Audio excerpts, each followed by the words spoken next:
Hello everyone, welcome back to Cooking with Grandma Tanner.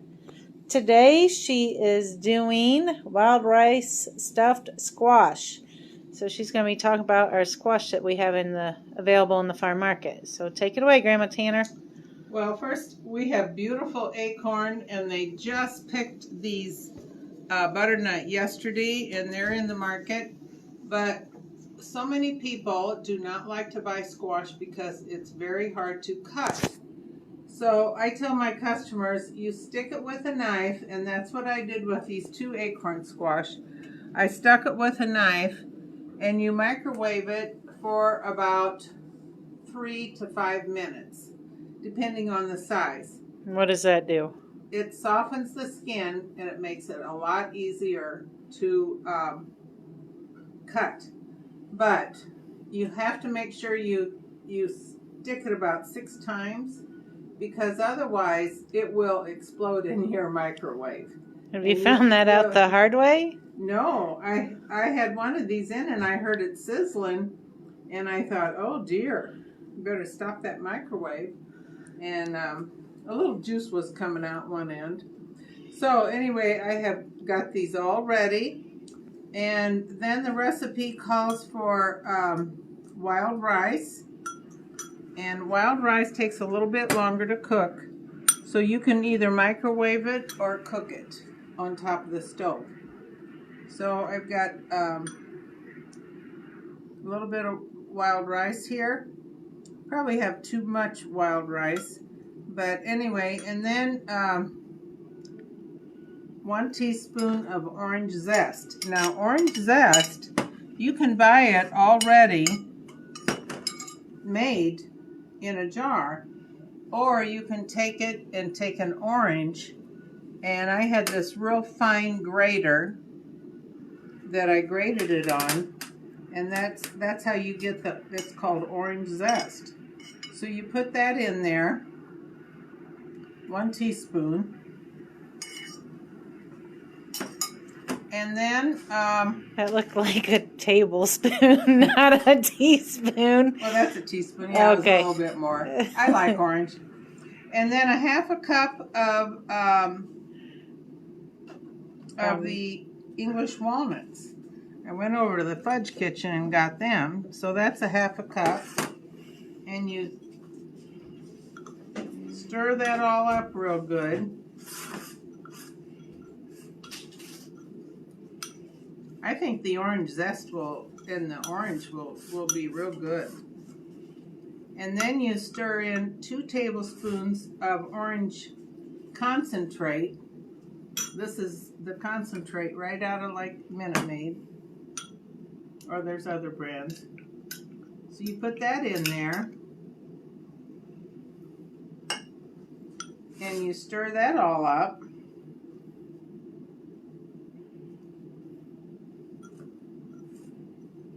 This is kind of a different take on the acorn squash. There are so many recipes that you can do with squash, and squash is so healthy for you. They say that there's so much fiber in squash that it's healthy for the colon. And we all, when we get a little older, we like a lot of fiber. But this recipe is in our little cookbook that we're featuring. It's called Gather, and it's on page 19. So we fill these cavities with this, a little bit in each one.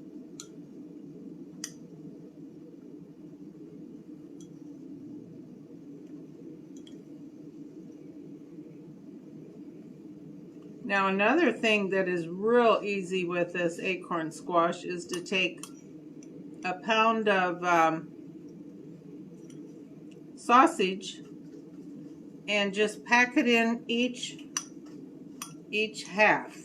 So you just you poke those with a knife about 6 times, and you stuck them in the microwave for 3 to 5 minutes to soften them, and then cut them in half and put them and took the seeds out. And now you're filling them, and then you'll bake them. I'm going to bake them at 400. I have the oven turned on. I think I have them in this 9x13 pan. And you could I do did this. wash my hands. You can do this with the butternut too. Yeah, I think you could. Probably have to cook them a little longer. Yeah, now the butternut, if I were doing the same recipe, I think I would slice it. The seed cavity is down here at the end, so this right here is all meat. So when you buy we sell our butternut squash for $2.99 each, and you can probably get 2 meals out of that. I bet you could take that butternut and just peel it and dice it and lay it in there and then put everything on top of it, yes. Okay, now it says if you want a little bit more here, you can put a little bit more of this concentrate on top, about the same color as the squash. Those look good. They smell good. Mm-hmm. That orange smells good. Yeah. It's just a little different recipe than normal, but wild rice is very healthy also. So I think between the two of them, just spread that around a little bit, and then you cover it with foil and 35 minutes in the oven at 400. So that's all that's to it. It's a beautiful meal. Mm-hmm. Now, growing up, Grandma Tanner would always make a butternut squash, or Hubbard, or the gooseneck, the orange flesh squash, in a skillet. And how'd you do that? Well, first of all, to slice this, and then you peel it, and then you chunk it, and put it in a skillet with just maybe 3/4 of a cup of water or half a cup of water. And then you take 1 or 2 pounds of sausage and just make little chunks or little balls and put it over the top. And you don't have to cook it very high. You just cook it at a medium low, or just medium. And then when it starts cooking, you turn it down a little bit and you have the lid on. And all that squash flavor from that, or the sausage flavor, goes down into the squash, and it is a meal. The kids used to just love that. It's very healthy, and you buy lean sausage. It's easy to do. And you can use any kind of sausage, really. You could do the Italian or mild or hot, just depending on your taste. Mm-hmm. Okay. So we have a lot of squash in the market right now. The Sweetie Pie pumpkins are coming in. You can bake them. And just lots of different squash that we have. Lots of pumpkins. So one lady wrote on here, her mom got a ride back to the car from you. Patricia, she says they visited last Saturday, and Grandma Tanner, once in a while you'll catch her in the golf cart giving rides. I enjoy doing that, and I always ask where they're from, and I like to take them back to their car and help them load up. So if you're lucky, you'll get a ride from Grandma Tanner when you come out and visit. We're a little short-staffed some days, and so she jumps on that golf cart and gives rides. She found out last year she really enjoyed that. So, all right. Well, that was the wild rice stuffed squash, and the recipe is posted on our Facebook page.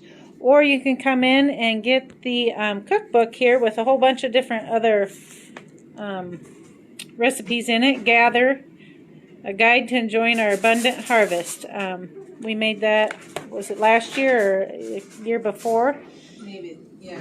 And it's on sale right now for, I believe, $9.99. Yeah. So we don't have a whole lot left, but come on in and get them.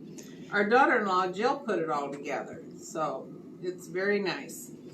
All right. Well, thank you, Grandma Tanner, and I hope if you guys try the recipe, let us know, take some pictures, and put them on our Facebook page. So we'll be back next week. Thank you.